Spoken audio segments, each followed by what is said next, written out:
Welcome everybody. I'm just going to share a screen so that I can show a PPT. Yes. Okay. All right. So today's talk is actually a recorded talk by Professor Neil Mercer. Thank you everybody for being here. We have a large crowd. We're full capacity on Zoom, and we're trying to get, I think we've had some technical problems with regard to Facebook Live, which we haven't had before, but my colleagues are trying to fix it. Actually, I had contacted Neil Mercer several weeks ago, a couple of months ago, asking him to, actually speak live. And he, sort of toyed with the idea. He said, I'd like to and all that. But then suddenly he said that, he's going to be on vacation at this particular time, on this particular day or this month. So he suggested, why don't I, use a recorded video, of a talk that he had given recently to Open University master's level students.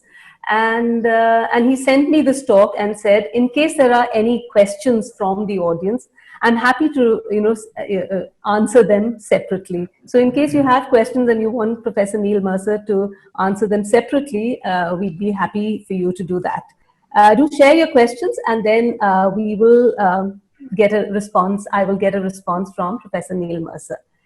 Now, and I thought this was a great, opportunity for us to contextualize something that's sort of a British research done in the UK to India and Indian schools, because for me personally, group work, collaborative learning, use of talk in learning has been a very enduring part of my work with teachers and schools and so on. And I thought it's important for two people who I've invited, two dear friends and fellow professionals, Ratan Gopinath, who works with us at the Teacher Foundation, and she's been a senior facilitator and trainer for many, many years, as Sandhya said, and Renu Varghese, who's also been a recipient of some of our training programs, multiple training programs, especially as the coach and mentor. And she brings in the chalk face experience from the classroom, or you could say the Zoom face experience as far as today's virtual classrooms are concerned. Now, the original recording of Neil Mercer's was about 48 minutes, but Sandhya has expertly edited it to around 30 minutes, so that gives us a lot of time for discussion amongst us. So this is going to be a conversation between Ratan, Renu, and myself with questions that we are happy to invite from the audience, but on chat, please, because my colleagues will curate the questions and send them to me. So we're going to be watching this 30 minutes of video in short segments, because there's no point watching it all together and trying to make sense of it.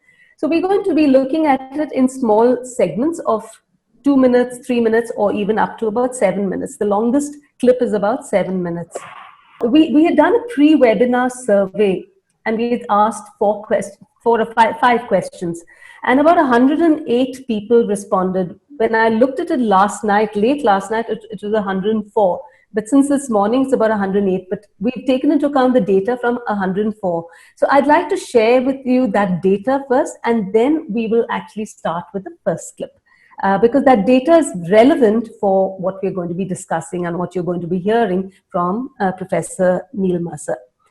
All right, so let me show you the data. All right.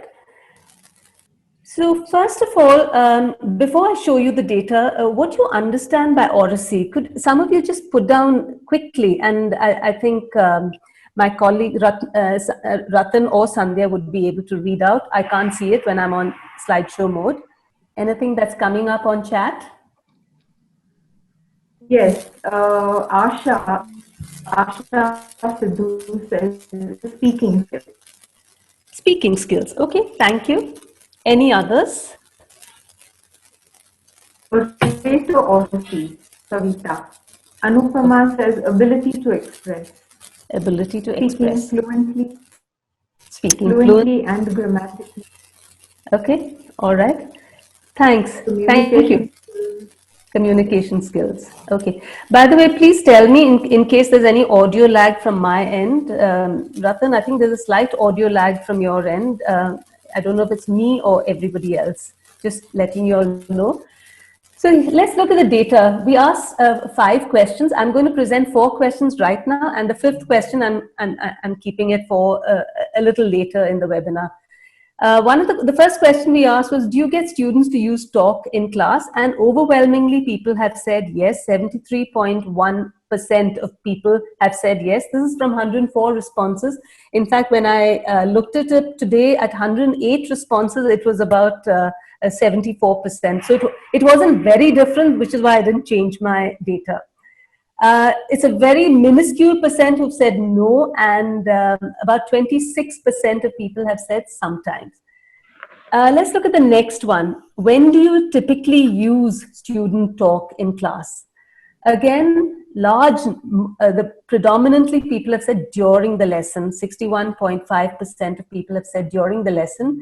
A few people, 21.2%, have said at the start of the lesson, and at the end of the lesson, 17.3% of people have said. So much of it is that the bulk of use of talk, student talk, is in the middle of the lesson, which is during the lesson. What do you feel about students talking in class? Nearly 80% of people, in fact, at 108 responses, it was 80%. Teachers have said, and all of you have said, it's necessary. It's the people who've registered for this webinar who've actually answered this survey. So it's all of you. And so overwhelmingly, people are saying students talking in the class is necessary. Though there are few people who are saying it's occasionally problematic, it's often a distraction, it's necessary but it's problematic, etc. So there are different versions. So all those the rainbow colors represent slightly differing points of view, but the overwhelming thing is that it is necessary. The last question for now, there's a 5th question which I'll share, which was more with qualitative responses, which I'll share a little later. How exactly do you use student talk in your class, both virtual classrooms as well as physical? And people could tick all the relevant options. Most of you have said it is to get students to ask questions. 83.7% have said that, whereas 77.9% have said asks students questions. So the teacher asking students questions is less than getting students to ask questions. And then get students to discuss amongst themselves, it's about 64.4%. Get students to present, like maybe after group work, making a presentation of what they have learned, etc., 66.3%. And none of the above was a small set of people, 3.8%. So this is the data from our pre-webinar survey of all of you. Now let's examine Professor Neil Mercer's talk based on this. So I'm just going to go off my presentation and I'm going to start a new share. Okay, can you see it now? Good morning or good evening, depending on when you're listening to this lecture. I'm going to talk today about my research on classroom talk. It's something I've been involved in for several decades, and in fact I've been interested in the functions of talk in the classroom for a lot longer, ever since I was at school, really, since I started to appreciate that classroom education can go quite well or quite badly on a personal level, and I was intrigued by what was involved in that. I'm going to talk about 2 projects that I've been involved in as examples of what I've done in order to discuss some of the things that we found and also to discuss some aspects of this kind of research, which I assume is the kind of research you're involved in and that you're interested in finding out more about. Over the years, my colleagues and I have carried out research in 2 main ways.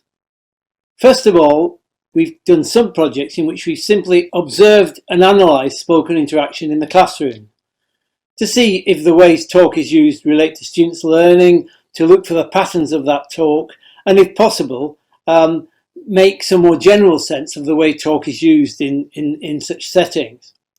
Secondly, we've designed particular interventions, that is, particular ways of using talk in classroom, usually on the basis of particular activities which we've created working with teachers, and then got teachers to carry them out and see whether they actually have a positive impact on the way the students work and the kind of learning that they achieve. So those are the two main ways that we've done things. Sometimes they're not completely separate. We've also usually used mixed methods in studying talk. That is, we've used both qualitative and quantitative methods. I don't really think any of us should be willing to be labelled as either a quantitative or a qualitative researcher. I think if people who are attached to one of those ways of doing research in education are very short-sighted and narrow-minded. I think what we really need to do is use the methods that best enable us to answer the particular research questions that we've designed for any particular project. And I usually find that a combination of those methods allows me to get the sort of evidence that I feel most confident about in drawing conclusions about what goes on in classrooms. And also, evidence from both methods is more likely to convince relevant audiences such as teachers themselves, policymakers and other researchers. We've also worked with teachers in the outcomes of our research. It's not simply a case of carrying out research and publishing it in journals and hoping somebody will find it. We've invariably arranged workshops, conference presentations and so on, and obviously work with teacher training, in initial teacher training and CPD, to share the outcomes of our research and that of other people. Because I really do feel strongly that education research should be applied research if it's worth doing at all. And as we like to say, we don't do research on teachers, we do research with teachers. As I mentioned, I'm going to use two projects that I've been involved in as examples to discuss issues that arise. The first is really one of a series of projects called Thinking Together, in which we were really focusing on group work in primary classrooms. It was an interventional project, and we were trying to improve the quality of group work in primary classrooms. The second one was an observational project, a very recent one, in which we were really basically trying to see whether the ways that teachers talk with students makes a significant difference to the quality of the learning and the achievements of students, and also their attitudes to school. So I'll deal with each in turn. Okay. So we're going to be discussing just that first bit to start off with. So I'm going to ask a few questions. If anyone entered, and I'm going to ask both Ratan as well as Renu, so either of you can speak. So I'm just going to show my screen again. Yeah.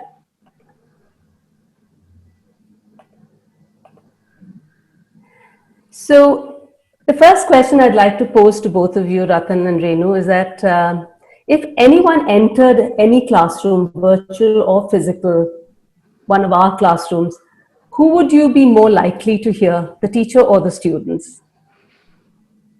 And why does that happen? Ratan, would you like to go first? Yes, or maybe.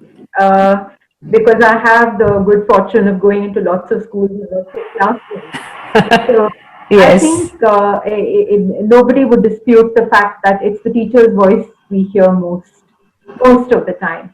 Unless the teacher is away from the class and there's a lot of other incidental noise. But in the classroom. Yeah. So why does this happen, Renu, as a practicing teacher yourself?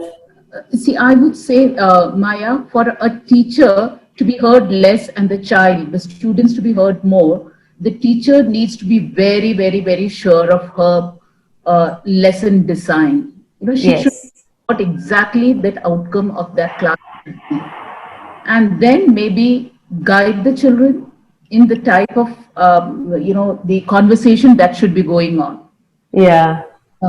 So, as we see teachers becoming more and more aware of these techniques that can be used in the class, we tend to hear more of the students speaking than the teachers speaking.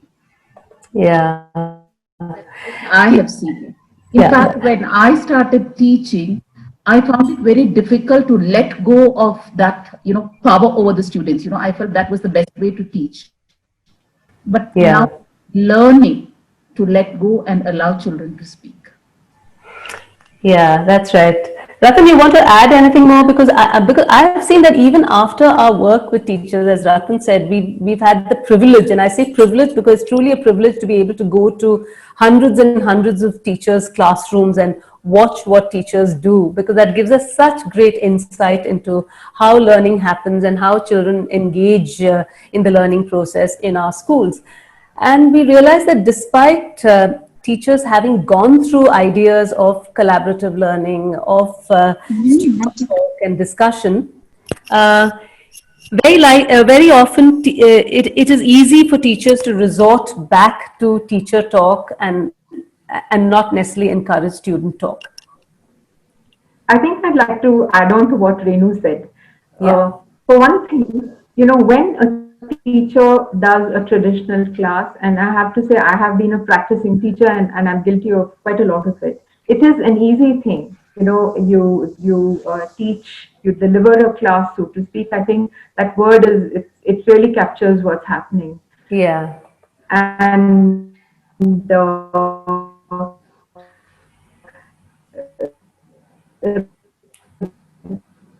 Okay.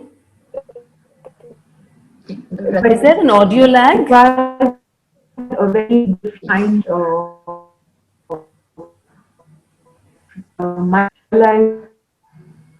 Okay.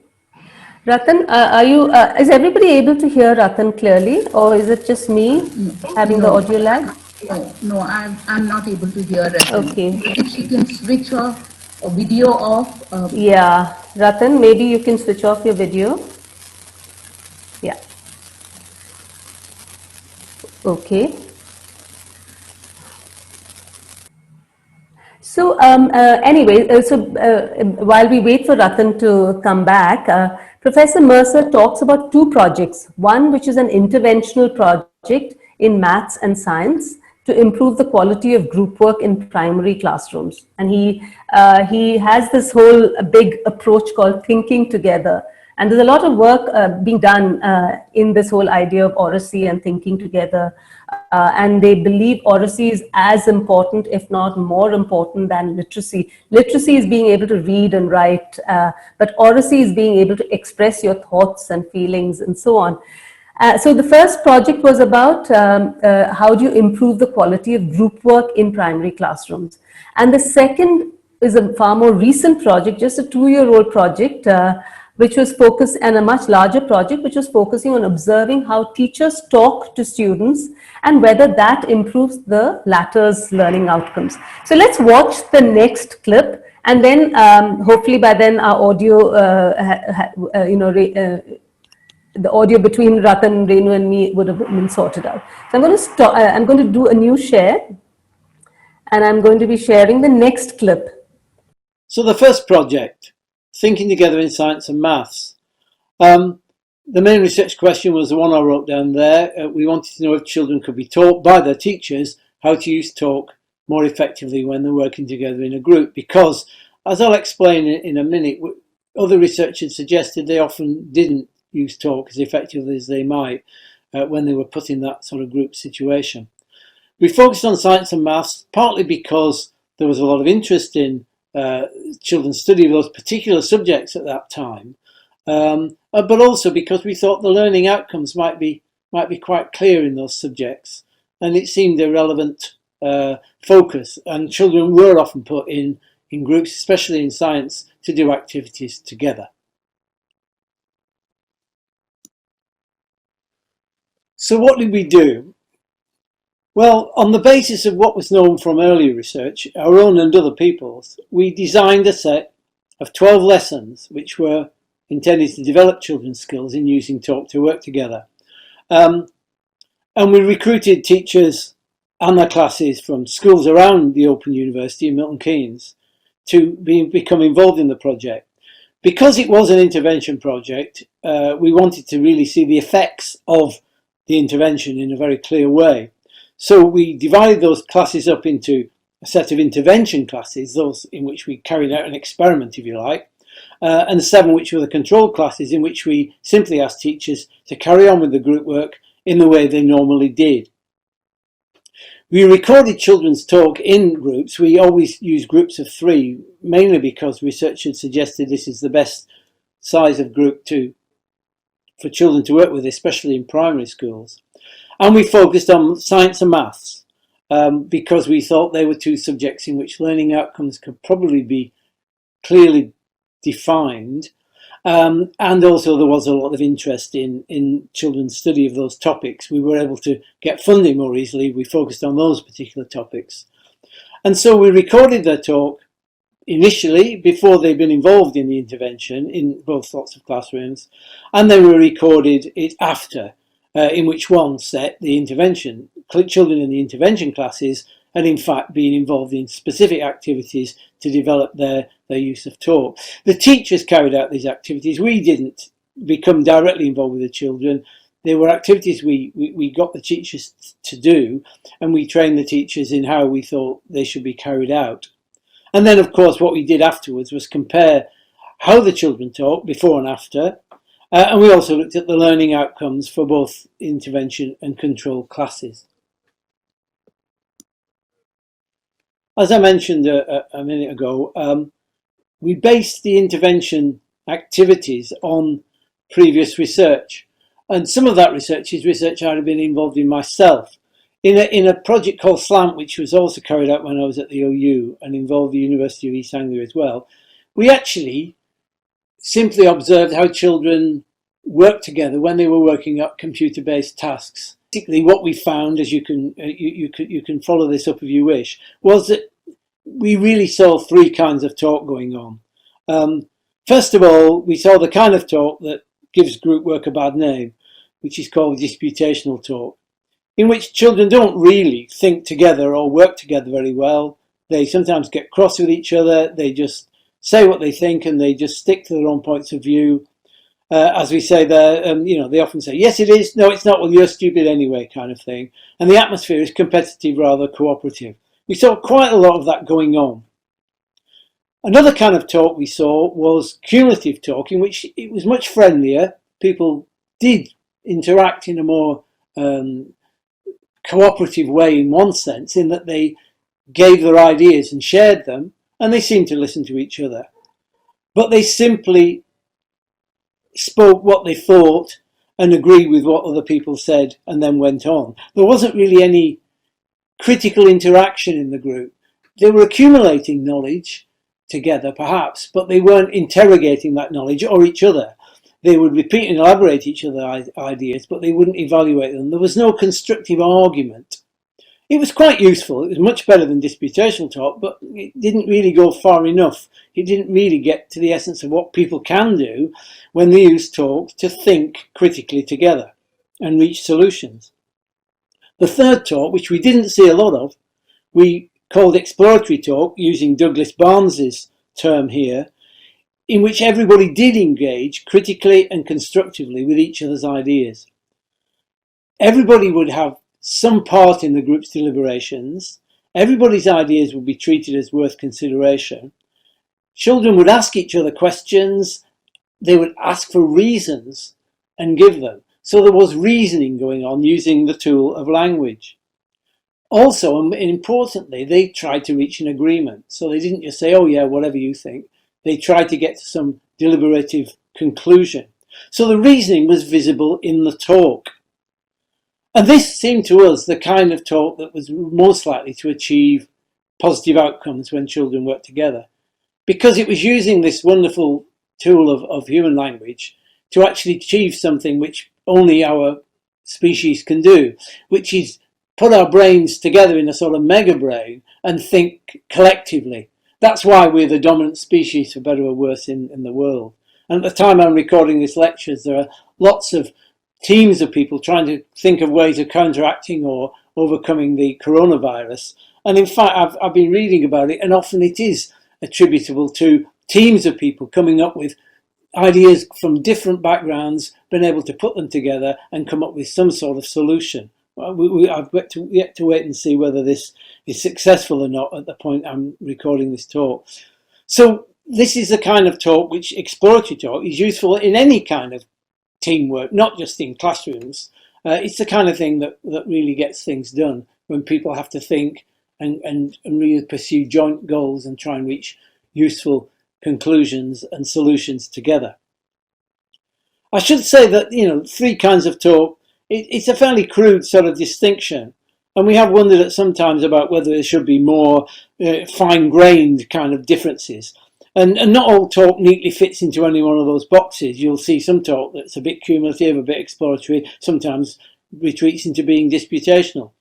But in the end, my view is that the three-part distinction is the most useful one for researchers. If you get any more complicated, it just gets complicated for the sake of it. And the clear distinction between what these kinds of talk represent is lost. So they're not neat categorical boxes which every kind of talk fits one or the other. They're a heuristic device for seeing the differences between the way people talk when they're working together in groups. Okay, so that brings me to my question. Professor Mercer talks about three kinds of talk. So I hope you can see my.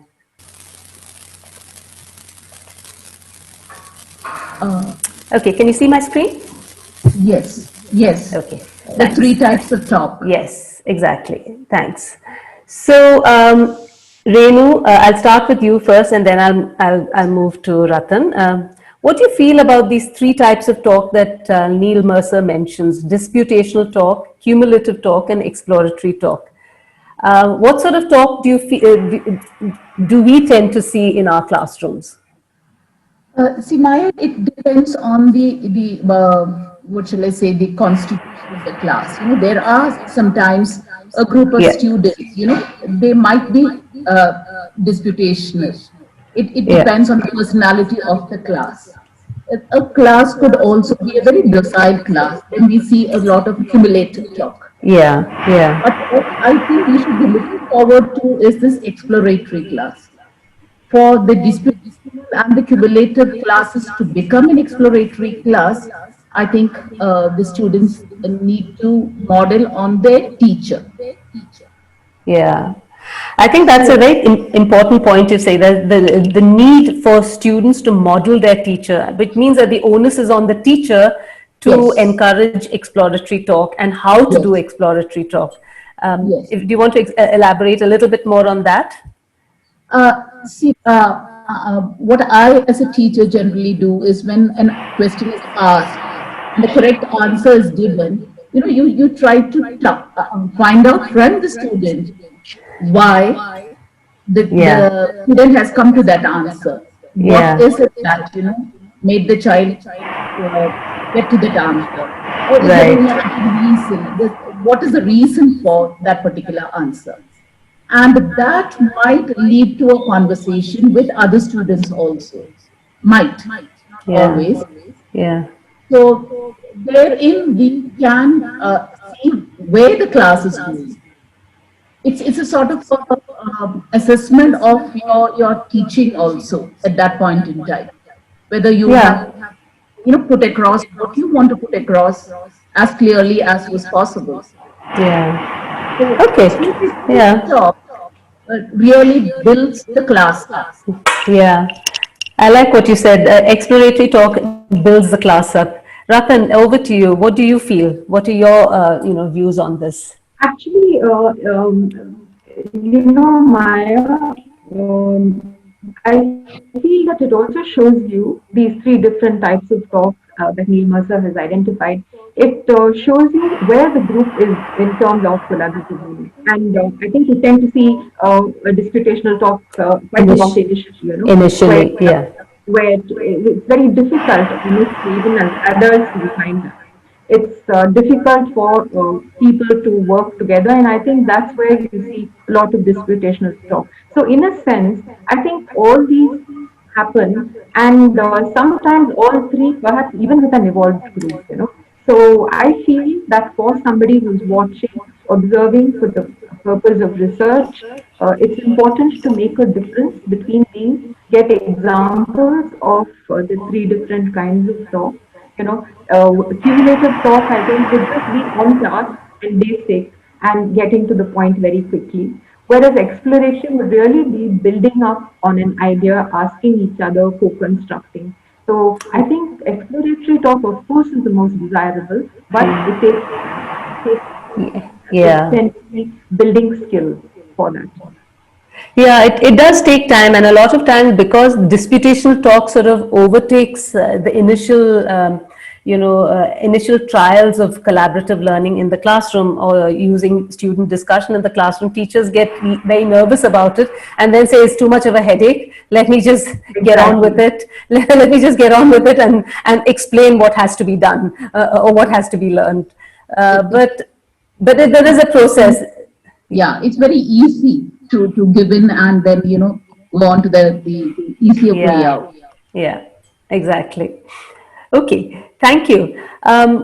What do you think is required to encourage more exploratory talk? And Renu referred to it saying, don't take an answer immediately, ask a follow-up question, why do you say that, and so on. Anything else that's required to equip teachers to get more comfortable with encouraging more exploratory talk? May I answer? Yes, Ratan, of course. I think it's first of all teachers trying it out for themselves and trying to build up vocabulary itself, both for themselves and for the students. What leads somebody on? We know that even in personal chats and conversations, even light conversations, what are those trigger questions? What are leading phrases that invite somebody to add on? I think it has to be very systematically, perhaps initially artificially brought in. As Renu said, what do you think about that? And I tend to not agree with you, and or whatever it is.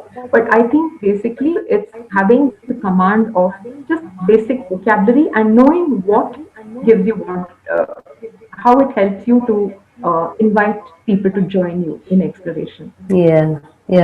I think inviting people to join you is an important aspect of exploratory. The teacher drawing out the students and inviting the students to join in this discussion. Sorry, I interrupted. Yes, Renu? Yes, Renu. I just wanted to add something to it. It's not just the words, it's not the right choice of words, even your body language, that you do have time to listen. That also helps to draw the child out. Absolutely. Yeah. So yes, that was my question. What kind of vocabulary do you think exploratory talk should include? And Renu very rightly said, it's not just about the words and the vocabulary. It's also about the overall demeanor of the teacher. And if you could phrase it in that way, it's also a listening vocabulary through through gestures, through body language, to show that you're interested actually. So I think, as Renu said, it's a combination of all these things, and it's also fearlessness in the part of the teacher that this is not going to come in the way of my covering something, and I have to get I know the teacher has to be courageous and fearless about it. That is not going to come in the way. Absolutely. At this point, I want to share with all of you data from our pre-webinar survey, that last question, which was inviting qualitative responses. When students talk in class as a teacher, what would you focus on? And this is the kind of, I actually put it into these 5 buckets. I mean, I'm not saying it's a perfect categorization of all the responses, but this is how I saw. Many teachers said 18 responses were linked to language and the use of the right grammatically correct sentences, vocabulary, and so on, figures of speech, etc.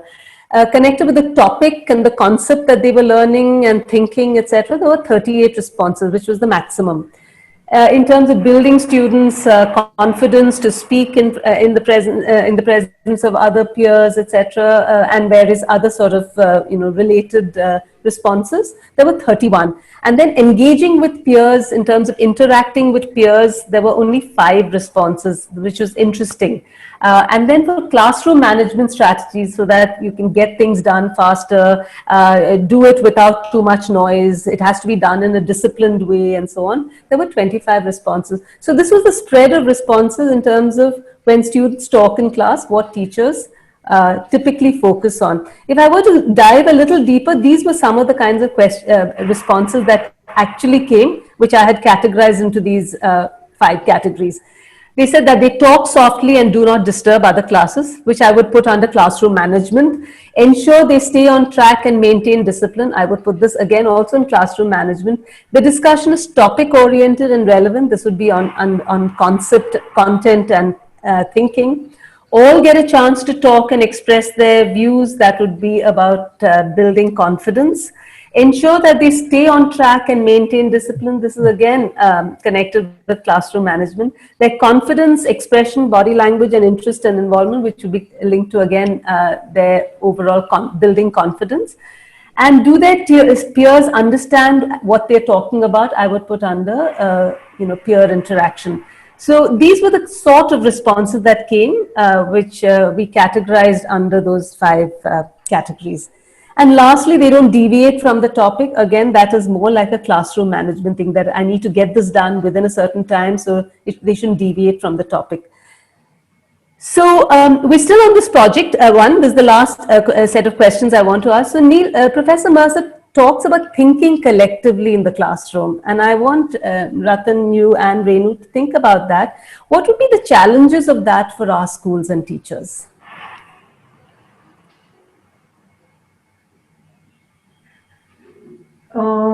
One of you?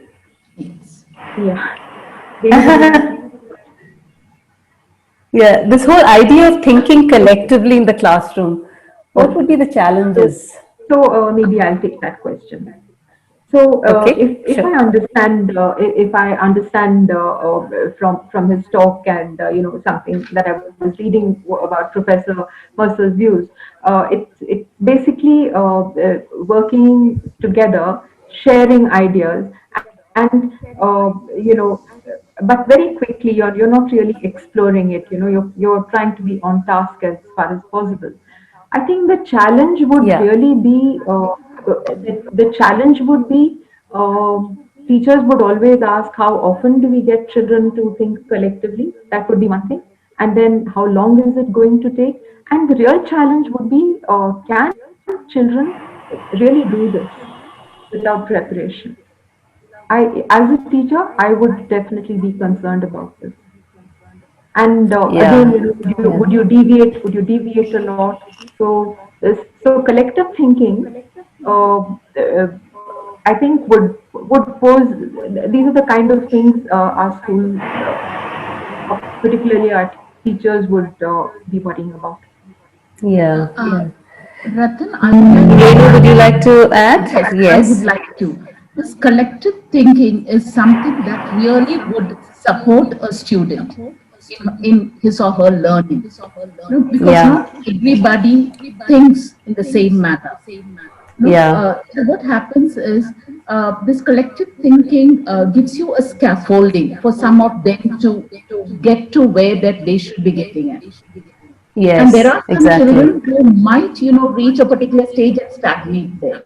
So this collective thinking really helps the entire class to progress together. So that is something that we should all as teachers try and achieve. But then the challenges are many. Many, because when you are looking at the higher grades, you are bound by your syllabus, your time, a lot of things. But I'm sure we will be able to find at least 1 or 2 activities that can be done to help this collective thinking process. And the point is, talking about higher classes, it doesn't necessarily mean that you're thinking collectively about what is in the curriculum, what is connected with the concept that the teachers, teaching at hand. It doesn't mean that you're deviating and thinking collectively about something else at all. In fact, to quote Professor Mercer from a different context, something I'd read what he'd written, he says, he uses the words, talk is ephemeral, that here one instant, gone the next, which is probably why it's not taken seriously enough, he says. But it is at the heart of education. Teachers use talk as the main tool for their trade. The amount and quality of talk that children experience in the early years is a good predictor of how well they do in school. This is what he says. And teachers' effective use of talk isn't a high-profile topic. In fact, not even in our B.Ed or D.Ed trainings do we really focus on the teacher's own use of talk, her or his ability to use talk, and talk is such an important aspect of teaching, even in a lecture-oriented, class. But we don't really focus enough on teachers' own use of talk, let alone developing students' skills in using talk. So I think that's an important point we need to keep in mind. We know that most classroom talk tends to be teachers asking questions, often close-ended questions, and then hoping that students respond in, with the right answer. So that's something we need to be wary of. Yes. Okay. Sorry, there's a lot of noise from somewhere. So could you all just mute yourselves, others? Yeah. Okay. So I'm just going to show the next slide, the next clip, and then we'll have a discussion on. Some of the first research I ever did in classrooms, which was with Derek Edwards and Janet Mabin, focused on teacher-student interaction. We wrote a book called Common Knowledge. And we found that one way of making sense of what went on in classrooms was to think of participants following an implicit, unwritten set of rules, which we call ground rules, using a metaphor from sport. And this was, they knew they had to behave in certain ways, even if nobody actually told them to do so. And for better or worse, they would follow these rules. So, for example, a common rule in classrooms is, if a teacher asks a student a question, then there will be a correct answer, and the student is meant to offer that correct answer succinctly and briefly as possible. That isn't always a good idea, but that's what most students think and most teachers seem to think it should be going on. So we call these sets of rules ground rules. And we realized that when children worked together, they actually were using a different set of ground rules, which were the ones that generated exploratory talk. And that was, they would do things like this. They would share all the relevant information, take turns and contribute, all of them. They would check understanding by asking each other questions. They would provide reasons for what they say, not just simply state ideas. They would listen to what other people said and build on it to reach a joint conclusion that was useful. And they'd try and reach an agreement in the end rather than just agreeing to differ. And when they did this, this was, as I say, the kind of talk that we called exploratory talk.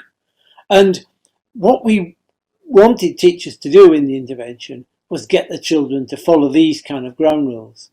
And that this set of ground rules I've just put up on the slide is one that one teacher in a classroom actually used. And they would get the students, talk to them about what was good working groups and what they thought made it work well and otherwise, and then lead them into this agreement that they would follow this set of ground rules so that they would end up generating exploratory talk rather than disputational or merely cumulative talk. All right, thanks, Sandhya. So we're going to go on to the next question about ground rules. So let me ask the question. I'm not going to show my slide. It doesn't necessarily, not required actually. How are these ground rules different, Ratan, Renu, from the rules that teachers usually come up with in our own schools? Because Neil Mercer's ground rules for group work seem quite different from what we typically come up with in our schools. How are they different? May I have a go, Maya? Yes. Yes, Renu, please. Generally, in when we make small groups for group work, the ground rule is that all of them contribute and they come up with the product and it is presented. Yeah. Yeah. But I think Mercer is looking at something. Everybody has to contribute and everybody has to build on those contribution. Nobody's Exactly. contribution should be Yeah. neglected. Not, I wouldn't use the Yeah. word neglected. It should not be utilized. Everything has to be Yeah. utilized. Yeah. Also, try and reach an agreement. It's not the most vociferous or the most um, Yeah. vocal person gets to decide. So it has to be a participatory approach. Mm. And Mm. that Yeah. I think is the crux here. And also, most importantly, I forgot, most importantly, for every statement that is made by the member of the group, there should be a reason why the person says this is it and why it Yeah. should be like Yeah. that. So that Yeah. reason should be an acceptable reason. Yeah. And the Yeah. words, the use of vocabulary and how you are able to convince a person comes in. Yeah. Yeah. So And that's what lends itself to exploratory talk when yes, you invite yes, yes, everybody to speak. Yeah. yes. And you want to say anything? May I add on to this? Of course. You were Absolutely. asking the previous question, Maya, or after last set of slides. You were asking what the challenges or could be as a group.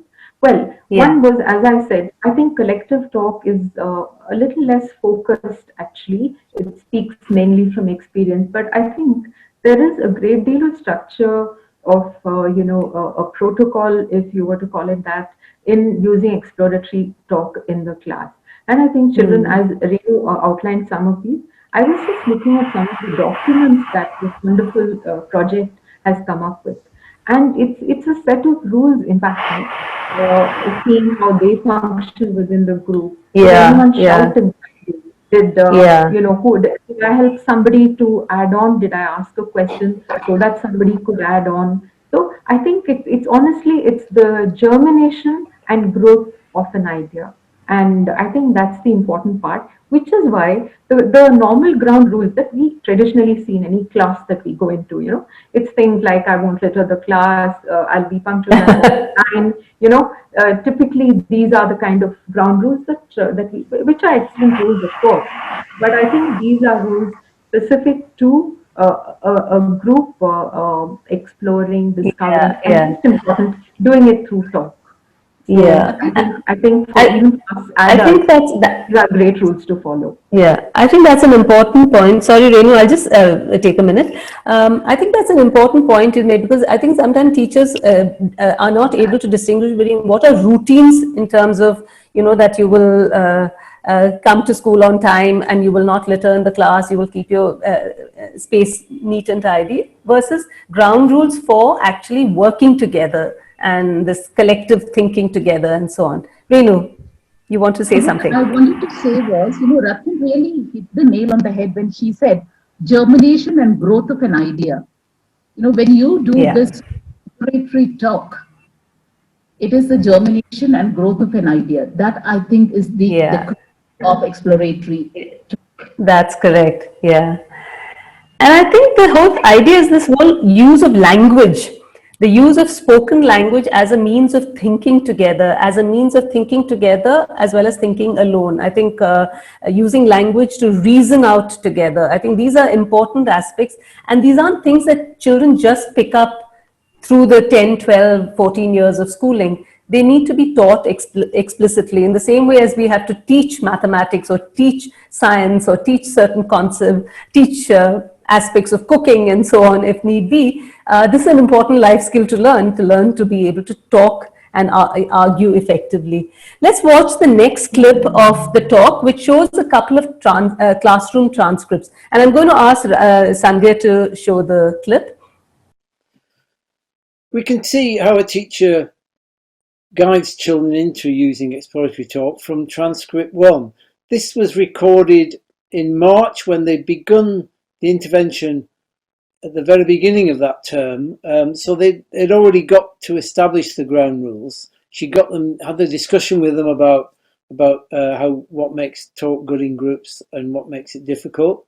And she carried out the set of 12 lessons, of which you can find some examples on the Thinking Together website, which is linked to the Oracy Cambridge one. If you look at that, you'll find a link to Thinking Together, and you'll see the lessons there. So the teacher here is starting off by reminding the children really what they'd agreed they'd do when they work together in groups. So she asks the children, what you need to make sure the whole group has done. And Emma says, agreed. And the teacher says, yes, the whole group needs to agree. And she writes it down in a speech bubble.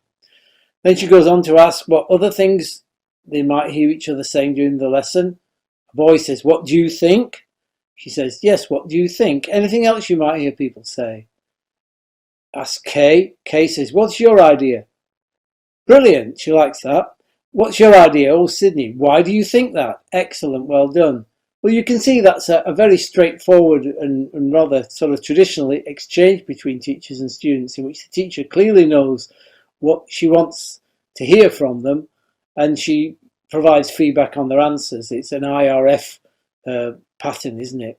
Set of linked IRFs, initiations, response and feedback. But it does the job. Sometimes teachers should be using that kind of approach to check the understanding of students. And in this case, it's vital she does so before they set off on an activity. So that was in early March. And then we recorded the students, the children working in their groups. And as it went on later in the month, we started to see in some group discussions echoes of what the teacher had said to the children of those earlier teacher-student interactions. I've highlighted in colour some of the things that do that. You can see the same words are coming out. The children are in fact coming up with the same sort of words that the teacher used in their groups.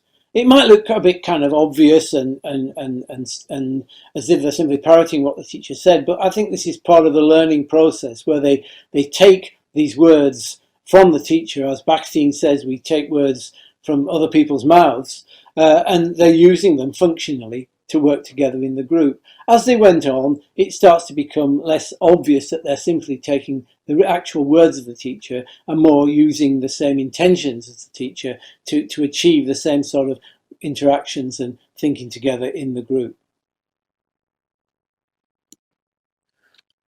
Of course, we were recording in the control classes as well.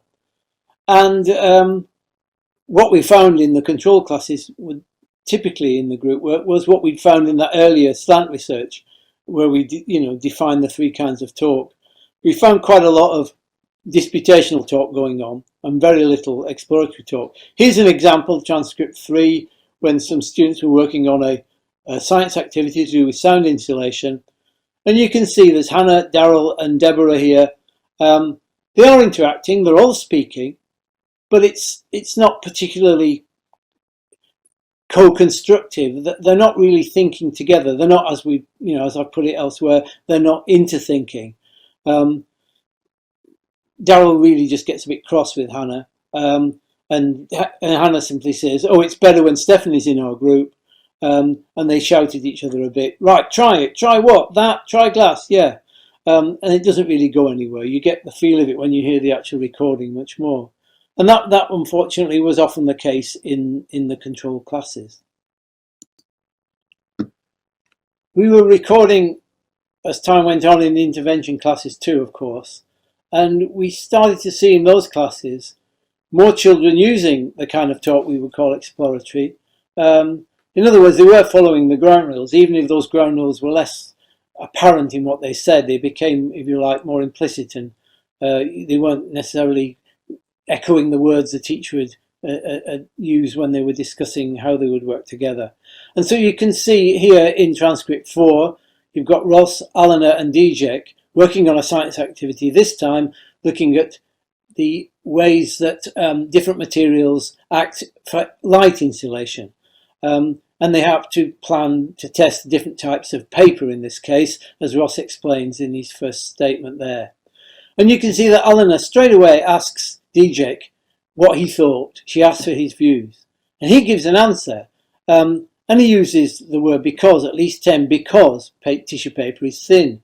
He explains it in a bit more detail. In other words, he's giving a reason in response to her question. And then Eleanor turns to Ross and said, why do you think that? Because he's been nodding away while this has been happening. He says, because I tested it before, which she doesn't find a particularly sufficient answer. What did you think? Which he echoes the ground rules again. How much did you think? How much tissue paper did you think it would be to block out the light? And he goes into some detail, and she asks a why question. She wants a reason. He uses because again, and you can see that he gives a reason, which she judges in her final statement as a good reason. So you can see these children are using that kind of talk. They are interthinking. They're not just interacting. They're actually thinking collectively to try and come up with an answer which is the best one for the activity, for the question that they've been asked to pursue in this lesson. Okay, thanks, Andrea. So that brings us to the question. Neil Mercer mentions IRF, which is initiation response feedback, which is the typical way in which in most of our classrooms we teachers ask questions. Teachers ask a question, students respond, and then there's the teacher gives a feedback to the student's response. Could you suggest some typical examples from our classrooms? Renu, Ratan? Generally when you start a class, we have a recap session. So generally you ask things based on the concept taught in the last class, and there's only one answer to it. No way in which they can give any other answer, and it's just right or wrong, and there's nothing more that the teacher would add to the response. Exactly. Yeah. That's it, and there it ends. And if it's wrong, you say it is wrong, and then okay, the next one answer the same question. So it goes on. That's how. Really a class works, and that maybe that also we can see can be utilized in a different manner. A wrong answer can be utilized in a right manner. Exactly, using a wrong answer, to leverage talk, exploration is a great way to actually use incorrect answers given by students, rather than saying, no, you're wrong, that's the response, and then going on to another student who gives the right response. Okay, so Ratan, what do you feel, especially as a language? Yes. If we were to do transcripts of classes like Professor Mercer has done, I think you'd see this as quite a recurring interaction because it is essential, of course. And the normal thing is to quickly ask a question, and we do need to do it. Not that there's anything terribly wrong, but the thing is, it's limiting. If that is the only, I think it's quite important for teachers to be aware of the various types of interactions that you will what shall I say, the type of questions which promote different types of interaction. I think that it sounds convoluted. No, all I'm saying is it a short one? Is that all you require, or do you really want to promote this culture of adding on, giving an experience, co-constructing, speaking about something that I already know, not the teacher, the students. So how do you build up an idea really, So keeping that in mind, Maya, I just need half a second more. Is it a great hurry to finish something, or is it the way we have experienced classes? What is it? I know many teachers now do have patience. I think another fear is, how do I tie all this up together? Children keep adding, and how do I actually consolidate this class? That could be one of the worries a teacher might have venturing along the unknown path. So keeping that in mind, what do you think about, Professor Mercer talks about teacher modeling the questions and how that leads to students mimicking the same. So because that's exactly what you saw in this transcript. because it was wonderful, because earlier they were just words which are good enough, because we have to imagine, looking at the names, I think these are children whose mother tongue may not be English. So they come into this school, and then earlier it's just words, but then you know that those words, because he keeps saying, you notice how, because became a beginning of a connecting, yeah. So and the period is only 3 weeks. So in 3 weeks, you can see a qualitative change in the way. Which is amazing. Yes. So it brings me to just one more thing, which is that formats or certain, structures of sentences. And the minute children recognize that, they know that this is going to help me and my friend to actually go forward. Yeah. Let's talk a little bit about interacting and interthinking, which are two words, and they're interesting words. A lot of times we think that student interaction is important and so on, but he uses the word interthinking. So what kind of talk would you see in these two sort of processes? We did see some examples of it in the transcripts, the interthinking, the thinking collectively and so on.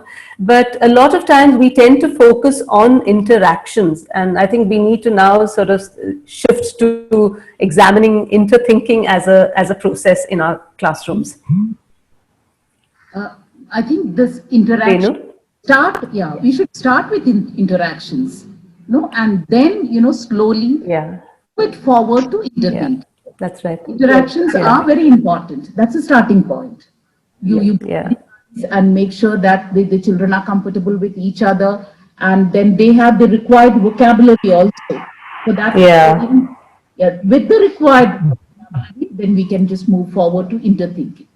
And interthinking, I understand now, it's a very powerful tool, because then nobody is behind. The entire class or the group moves forward.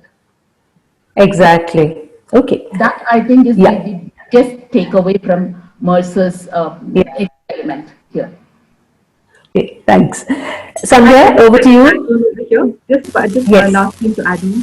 I think what Renu said is really important, because when we realize that, it's only if you have a language you can think, and I think that's a very idea. I know, that's right.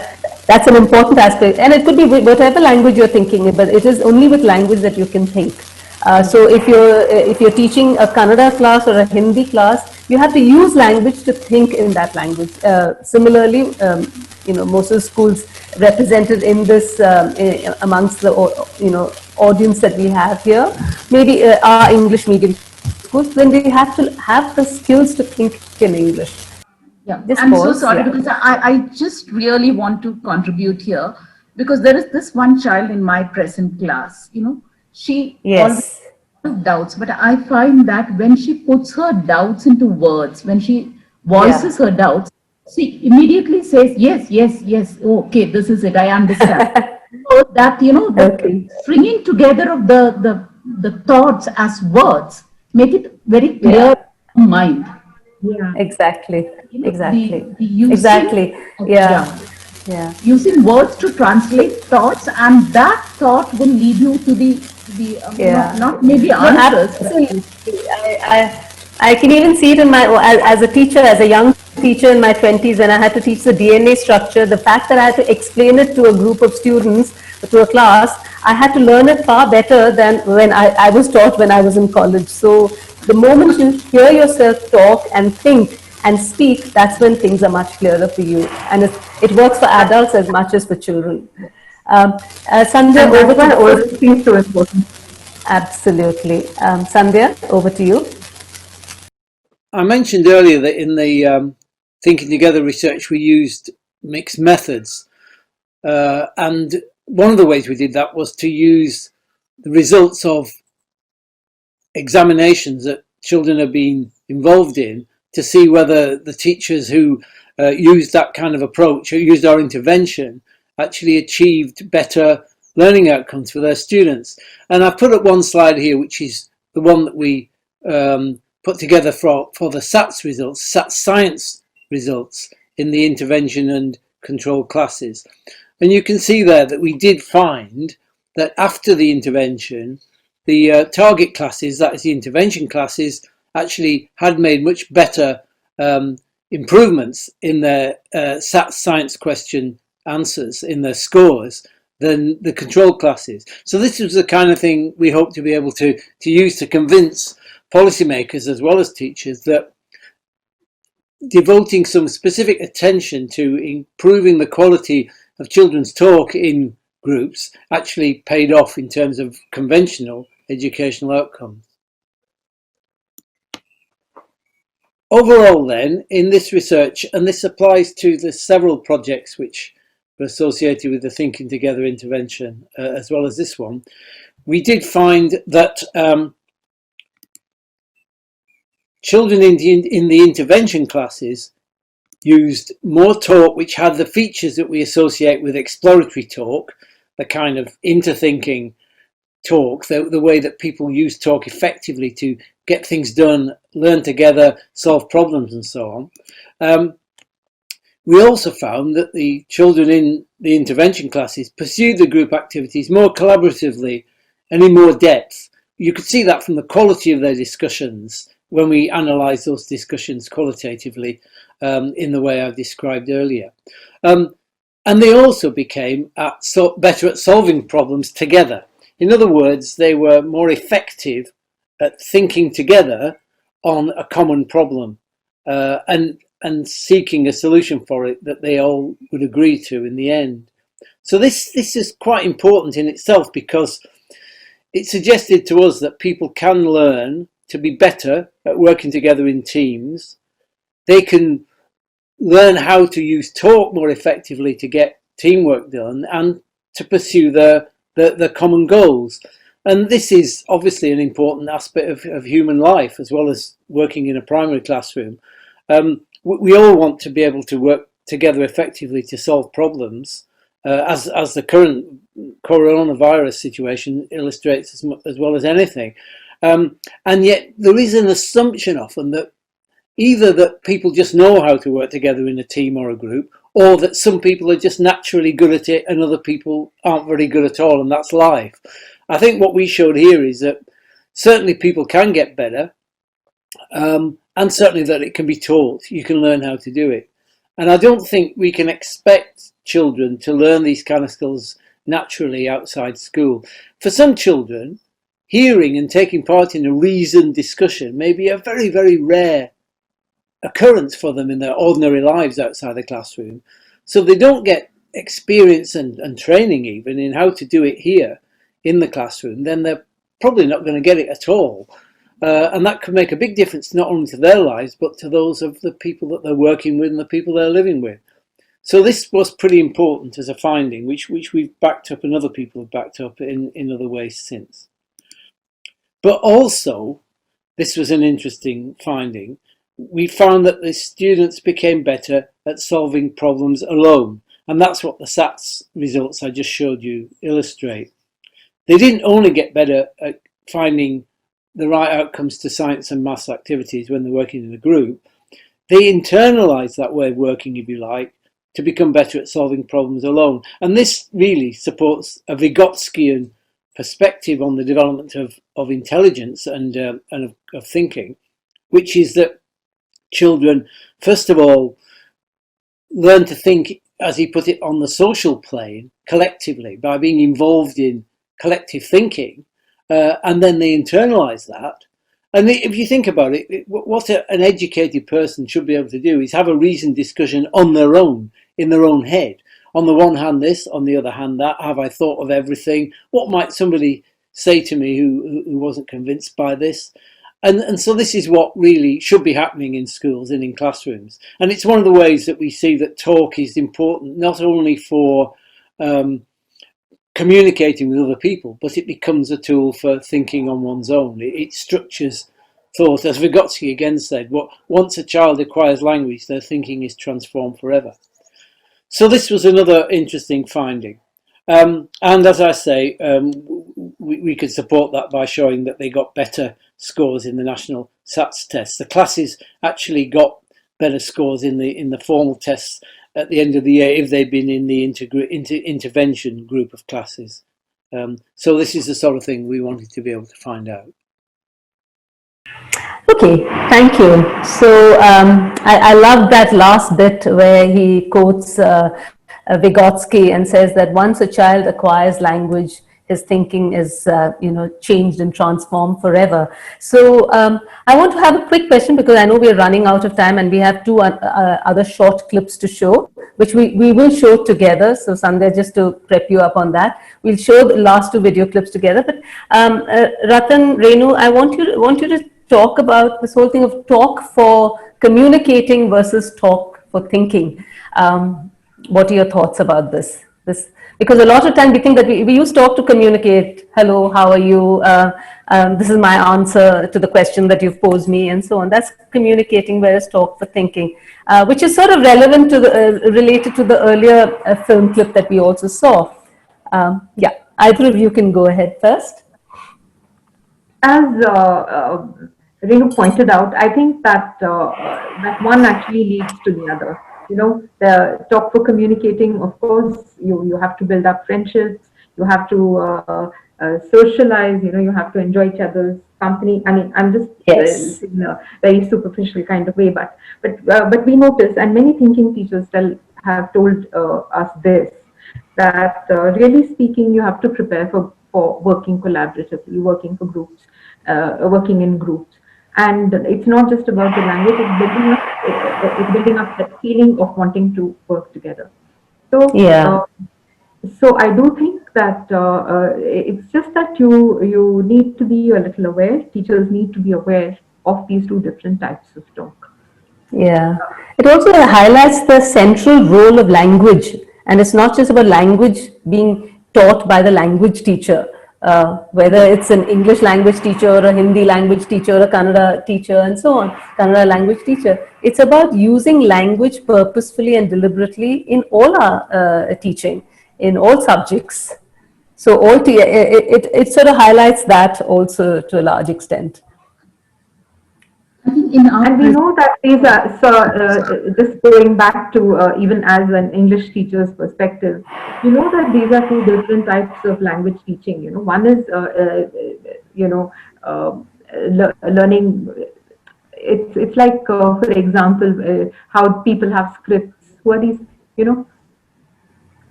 what is it? I've even forgotten the profession now. Call center executive. Yeah. Okay. Like that, yes. Yeah. So it's very specific for a particular purpose, but that's communication, Yeah. So there are vast differences in the kind of language one would be using. But the most beautiful part of language is every type is so integral to what we have. Exactly, absolutely.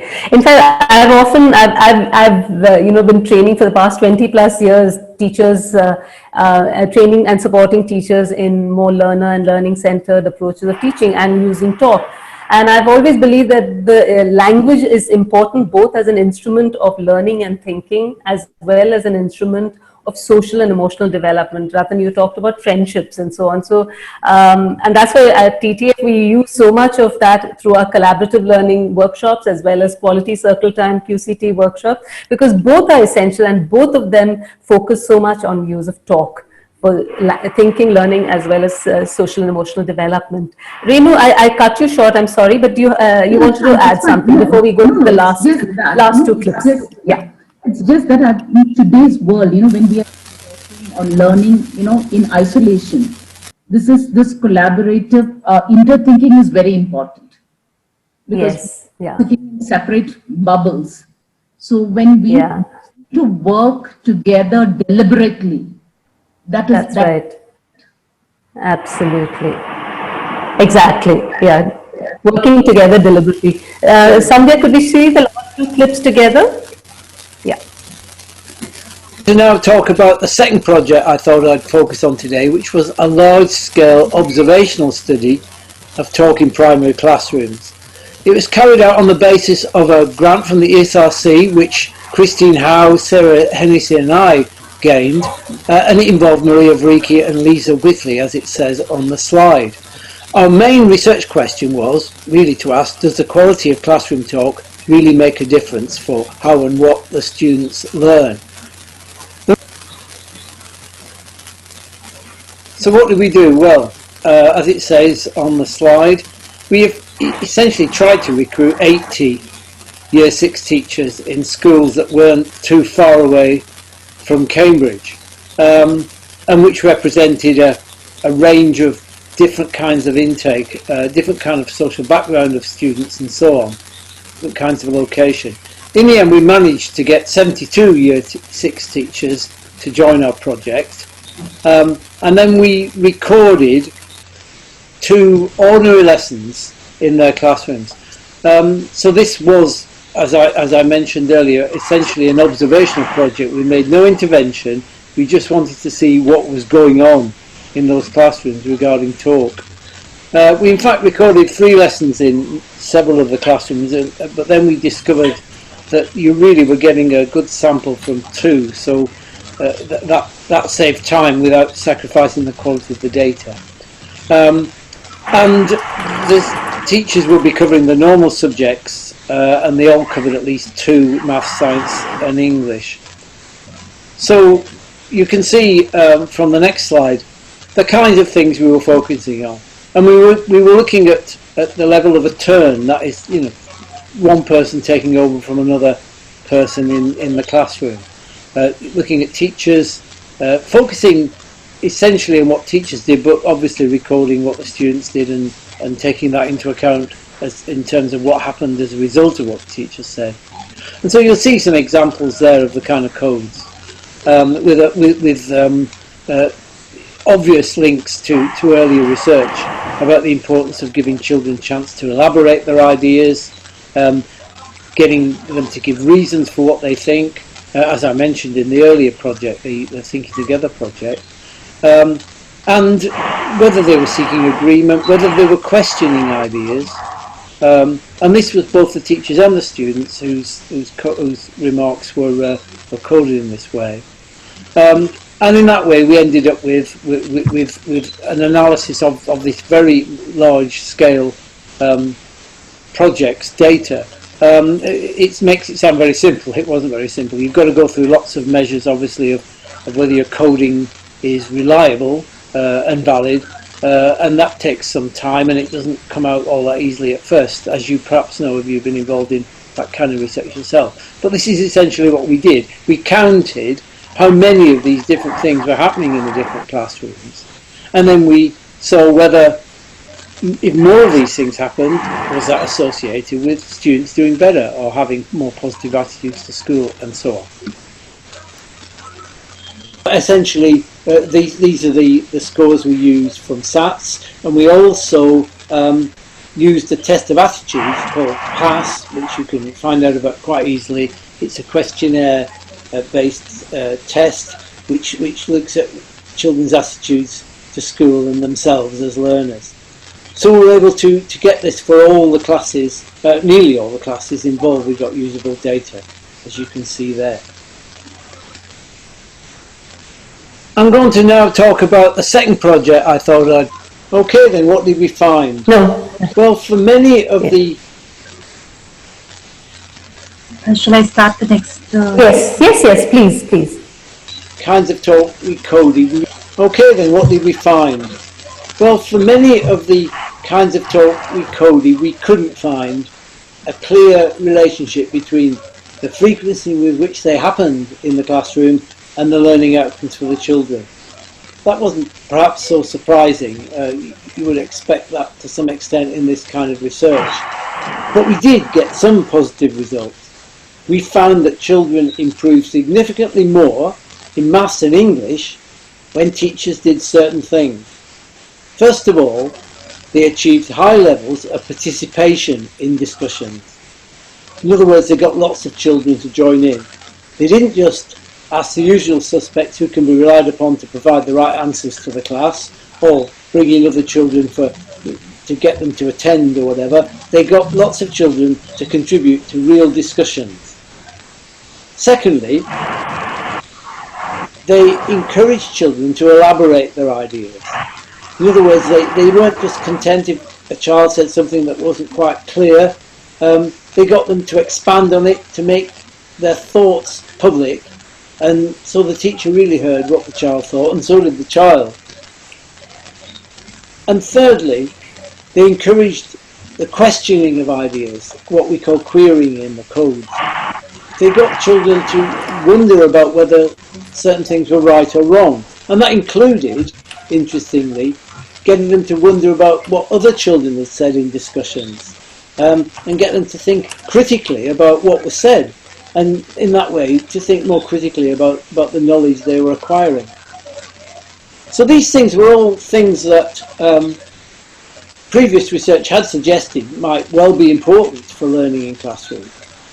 But we found that in this large-scale project that they were. And what's more, the interesting thing was we found they were only important in helping achievement, in improving attainment, when teachers did these things in combination. In other words, if a teacher achieved high levels of participation in discussions, but they never asked children to elaborate their ideas or question the ideas that were put forward, it didn't work.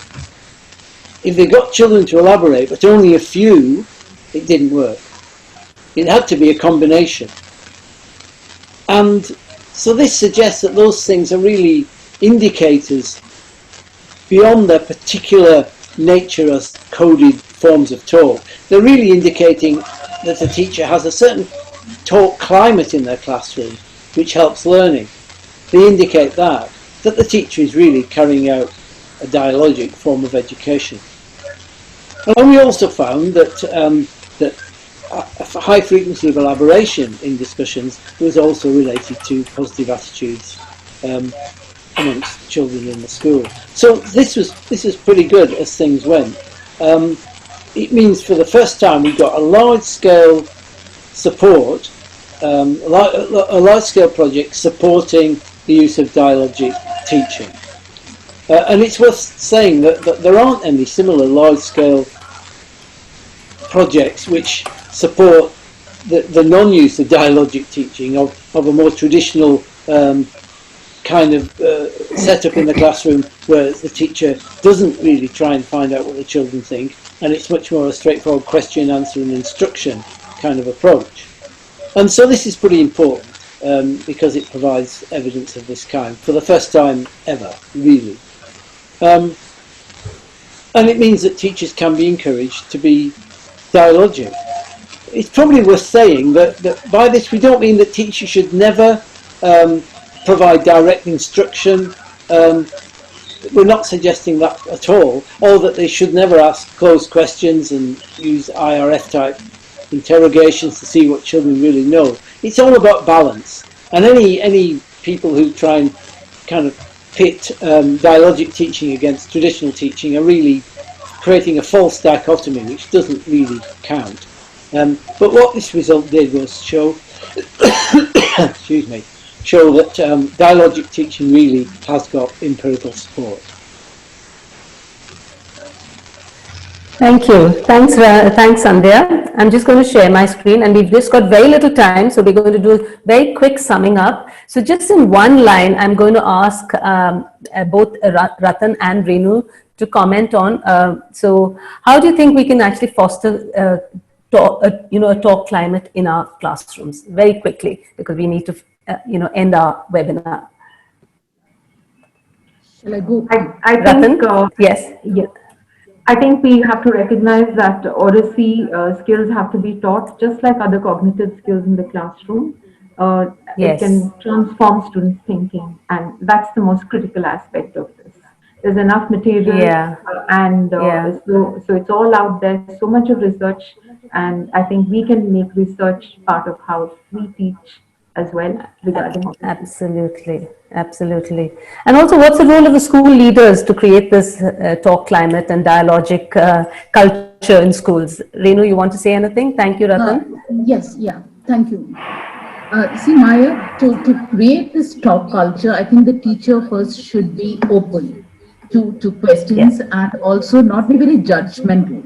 to be able to take all sorts of questions and answer the best that she could or he could, and then throw it open to another student maybe to answer it better in case. But one more thing here that I want to add, it's not exactly the question that you asked me. It is this Oracy skills actually enables critical thinking. That's something that I just wanted to underline. Yeah. I'm so glad you mentioned that because, I was just going to my last question, how does this all link up to our very own new national education policy? And in fact, critical thinking is mentioned at least 8 times. I did a count, a word count, and critical thinking is mentioned 8 times. And critical thinking is all about actually analysis, interpretation, in making inferences, explaining, being open-minded, solving problems, etc. And these are skills that have to be learned. And I think Oracy is a great route to developing critical thinking skills. So on that note, I'm going to end today's session with a couple of slides, because as a take-home for all of you, the audience who's been very patiently listening this last 1.5 hours. Lev Vygotsky, the great social constructivist theorist and psychologist from Russia, who died very young, he said, what children can do together today, they can do alone tomorrow. And that's exactly what Professor Mercer was also referring to when he said that when children can learn and think together today, they will be able to think for themselves on their own tomorrow. And just to foster Oracy, just like a take-home package, and if you want to, you can take a click of this slide. What teachers could do to foster Oracy in our schools and classrooms. One is to explore students' ideas through using open questions, encourage them to put knowledge into their own words, and offer them new vocabulary to accommodate new ideas, which means that we really have to bin this whole notion about giving ready-made answers and notes, which is that's been the bane of our Indian education system. We have to help them put knowledge into their own words. Press the students to elaborate and justify their views. Example, how did you know? Why do you say that? Allow students extended turns to express their thoughts and reveal their misunderstandings rather than hurrying them along. Hold back demonstrations or explanations until the ideas of some students have been heard. So the teacher shouldn't be rushing to explain or demonstrate, etc. Use whole class discussion to help students see where their study of a topic is coming from and where it is going. And last couple of points, at least sometimes allow students' comments to shift the direction of a discussion and even perhaps of a lesson. Lastly, model ways of using language to present rational arguments so that students can learn by examples. I want to just end with this lovely it's from Neil Mercer's department, the Oracy framework. We have been using it for some of our training programs. How do you use talk effectively? There's the physical aspect, the linguistic aspect, the cognitive aspect, as well as the social emotional aspect of building Oracy skills. And I think I'd like to end on this note because this is a good take home. Of course, it requires extended discussion to explain how do we enhance each of these 4 domains of physical, linguistic, cognitive, and social emotional. And you can always reach out to us at Teacher Foundation. So on that note, 5 minutes later than expected, I want to say a big thanks to my panelists, Ratan, Gopinath, and Renu Varghese, for so gamely agreeing to curate and discuss this talk by Neil Mercer. I will, contact Neil Mercer and tell him that it did go off, and we did have a great level of participation from audiences. We unfortunately couldn't take questions from the audience. Apologies for that, but do send us questions because we will respond to your questions. So thank you, and a big thanks to all my colleagues who have helped, Sandhya, Shiv Prasad, and all the others who've been working behind the scenes to get the webinar, pre-webinar survey, etc. on and so on. So stay tuned for our next webinar, which is going to be in October. And please fill your feedback form. Darshini has already put it on chat. Please share your feedback on that. The web link has already been provided on chat. Thank you, everybody. Stay safe, all of you, and good luck. Goodbye, and till we next have our HeadsNet webinar. Okay, bye-bye. Thank you. Thank you.